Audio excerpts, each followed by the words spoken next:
سقوط خلافت عثمانیہ۔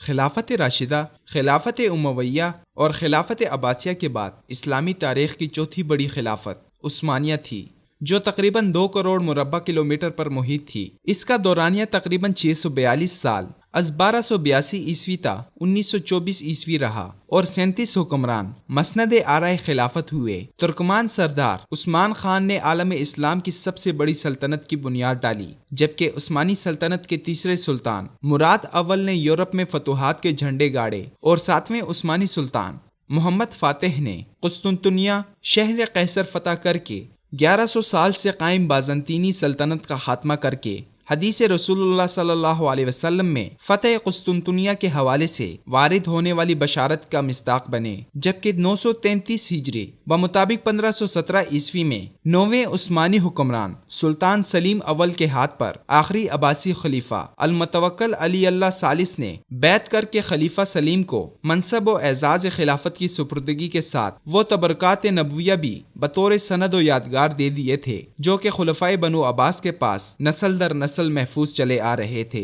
حیران کن حقیقت یہ ہے کہ خلافت عثمانیہ کی مضبوطی اور مرکزیت کی وجہ سے مسلم ممالک کے حکمران خلیفہ وقت سے فرمانروائی کی سند حاصل کرنا اعزاز سمجھتے تھے، جبکہ ایران کی صفوی حکومت نے اس موقع پر افتراق اور انتشار کا راستہ اپنائے رکھا اور خلافت عثمانیہ کا حصہ بننے سے پہلو تہی کرتا رہا۔ شمسی اعتبار سے 406 سال تک اور قمری حساب سے 419 سال تک یہ خلافت عثمانیوں کے پاس رہی۔ اس دورانیے میں 19 خلفاء مسند نشید خلافت رہے۔ عروج و زوال کے نشیب و فراز کے کٹھن سفر کے بعد 1 نومبر 1922 کو مصطفیٰ کمال پاشا نے مغربی طاقتوں اور فری میسن لابی کی ایما پر ترکی کی گرینڈ نیشنل اسمبلی کے ذریعے سلطنت عثمانیہ کے خاتمے کی قرارداد منظور کر کے خلیفہ اسلام عثمانی سلطان محمد وحید الدین ششم کی اٹلی کی طرف ملک بدری کے احکامات جاری کر کے سلطنت کا خاتمہ کرنے کے بعد سلطان وحید الدین ششم کے قریبی رشتہ دار عبد المجید آفندی کو آخری و علامتی عثمانی خلیفہ بنایا، مگر 328 رجب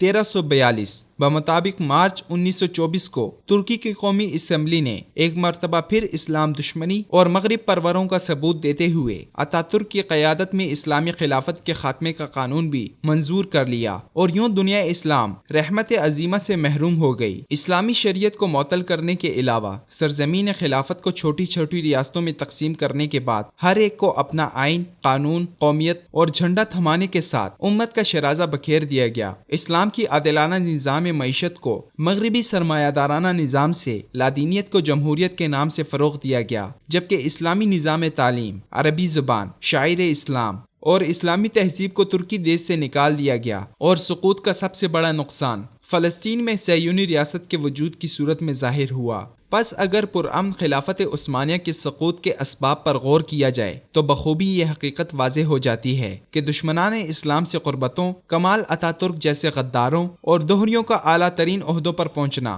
باہمی اختلافات، غیر ملکی قرضوں کے غیر معمولی بوجھ، مالی بدعنوانیوں اور بے اعتدالیوں کے رواج، درباری غلام گردشوں اور سازشوں نے جہاں اندرونی طور پر نظم خلافت کو کھوکھلا کیا، وہیں قوت، ٹیکنالوجی، تعلیم اور انتظامی امور کے جدید تقاضوں سے غفلت بھی محرومی کا سبب بنی، جبکہ لسانی، قومی اور گروہی تعصب نے امت کا شرازہ بکھیرنے میں جلتی پر تیل کا کام کیا، جس کا نتیجہ یہ نکلا کہ مسلمان امت واحدہ کی لڑی سے ٹوٹ کر مختلف خطوں کے نام سے بکھر گئے، جو کیفیت ابھی تک برقرار ہے۔